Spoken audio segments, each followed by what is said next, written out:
Hello friends, one more mini blog.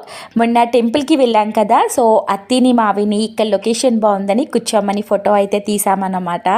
చాలా బాగా వచ్చిందండి. అలానే ఈ గుడిలో అన్ని రకాల మొక్కలు చాలా బాగుంటాయి అన్నమాట. సో బ్యాక్ సైడు చాలా రకాల ఉసిరి మొక్కలు, అన్ని రకాల మొక్కలు అయితే ఉంటాయన్నమాట ఇక్కడ. అలానే ఇక్కడ ఆవులు అయితే ఉన్నాయి. సో ఆవులకు పెట్టడానికి అరటిపళ్ళు అయితే లేవండి. మా వారికి ఆవులంటే చాలా చాలా ఇష్టం. అయితే ఇంకేం పెట్టాలో తెలియక స్వామివారి ప్రసాదం కొనుక్కున్నాం అనమాట, లడ్డు. సో లడ్డూయే తినిపించేశారు, 2 లడ్డూల వరకు వాటికి తినిపించారు. అవి కూడా ఎంత ఇష్టంగా తిన్నాయో చూడండి. నాకైతే దగ్గరికి వెళ్ళడానికి కొంచెం భయం వేసింది, కానీ మా వారికి ఇష్టం కదా, సో ఆయన అయితే వెళ్ళిపోయారనమాట. బాగుంది అనేసి వీడియో తీశాను.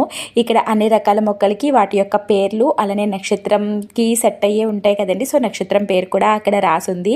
అలానే ఈ గుడి చాలా పీస్ఫుల్గా ఉంటుంది. ఈ గుడి నేను ఆల్రెడీ చెప్పాను, ఏం పేరో తెలిస్తే కామెంట్ చేయండి.